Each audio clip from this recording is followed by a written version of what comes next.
Welcome back to Reddit Story Time. Today we have four incredible stories. Let's dive right in. Story number 1. The bride who accused the groom of cheating with her own sister. Laura had the perfect wedding planned. But there was a problem in the background. Her little cousin was struggling with alcohol, and Laura was furious, not worried, furious, that the cousin's drinking had come to light just weeks before the wedding. Furious enough that when the groom, Tom, spoke up in the cousin's defense, Laura accused him of cheating on her, or at least having feelings for her own sister. Let that sink in. Her husband-to-be showed compassion for a family member in recovery, and she accused him of an affair. Tom moved out that week into his best man's place, and the wedding was canceled. Her own mother was left calling every vendor and venue, untangling the deposits. Then came the voicemail to the cousin who had encouraged the sister to seek help. "Do you really think making her come forward just weeks before my wedding was necessary? This could have all been avoided had you just butted out. A person's recovery, framed as a scheduling inconvenience. But here's where it gets good." While running errands with Tom, our narrator discovered something.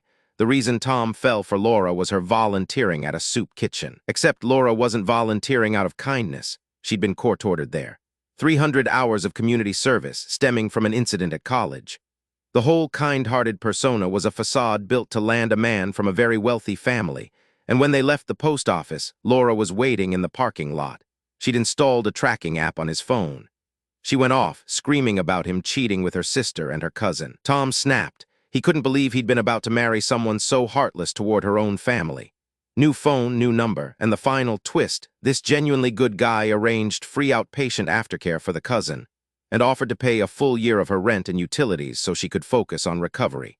Verdict: Tom dodged a bullet the size of a wedding cake, and the cousin got the happy ending the bride never earned. And the verdict dodged a bullet. Story number 2, the chocolate addiction that ate the wedding dress. Our narrator is a professional seamstress with 15 years of experience. She's seen maybe 1 or 2 Bridezillas in her whole career, but since 2024, she says the brides are getting crazier by the second. Her cousin brought her a beautiful V-neck A-line wedding dress. Size 6, keep that number in your head. The job was simple: shorten the hem, convert the back to lace up. Easy, then. 8 months before the wedding, the cousin announced she'd lost weight. Great, less work, right? Wrong, because this is when, as our seamstress puts it, her addiction to chocolate started. Every time the seamstress let the dress out, it somehow needed letting out again. She gained 1.5 inches on both sides, then 6 to 8 more inches from the lace-up back.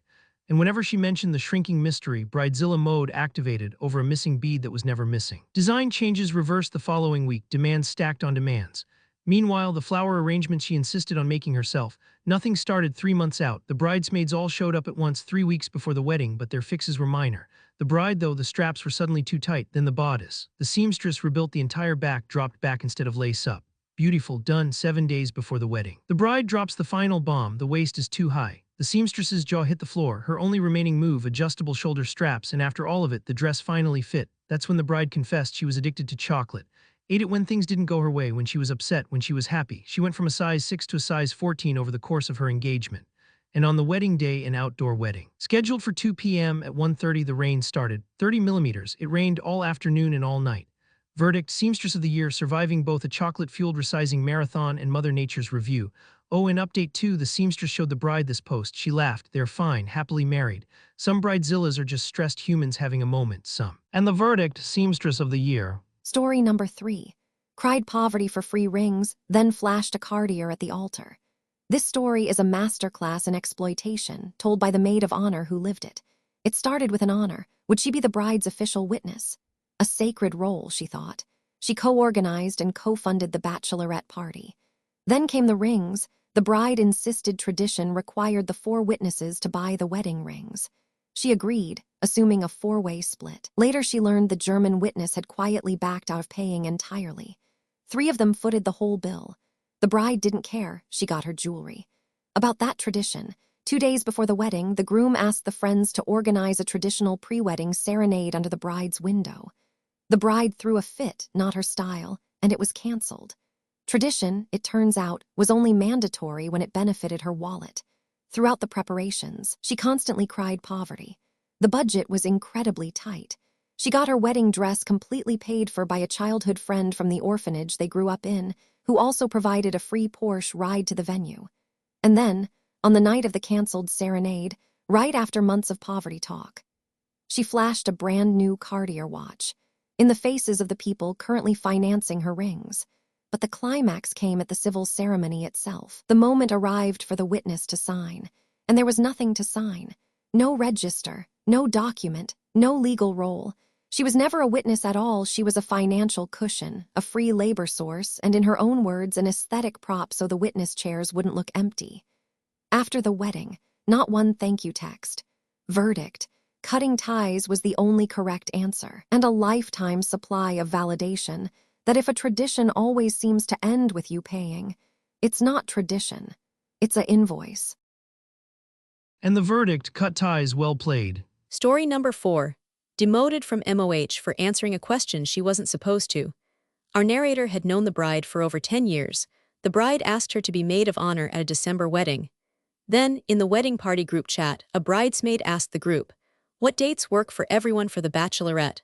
The bride answered first, mid-October. Our narrator, a PhD student facing midterms and a possible defense, simply asked, "Could late September work instead?" The bride said no, it has to be October. She replied, "Okay, October it is," and then, the phone call, 10 minutes of being yelled at for pushing too hard, for not understanding weather patterns. And then the sentence that explains this entire story: the bride admitted the question in the group chat was planted. It was sent to make it clear the bride got what she wanted, and our narrator was never supposed to answer. She had been asked a question whose only purpose was to be witnessed, not replied to. She apologized, twice. 6 months pass.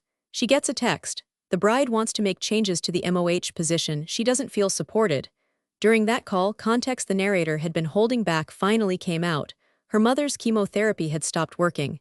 She was carrying grad school and a dying parent, silently. And a month later, at midnight, came the message from the other friend. She was pathetic for weaponizing her dying mom. Her mother is on hospice. Weeks left. Both of them blocked. And here's the ending that matters. Another friend, one who was a bridesmaid at the narrator's own wedding, asked her to be maid of honor at hers. A bride who's grateful to have her friends around her. Verdict: blocked and better off. Some weddings don't destroy marriages, they reveal friendships. And the reveal is the gift. And the verdict: blocked and better off. That's all for today. If you enjoyed these stories, hit that subscribe button and ring the bell for more. See you next time.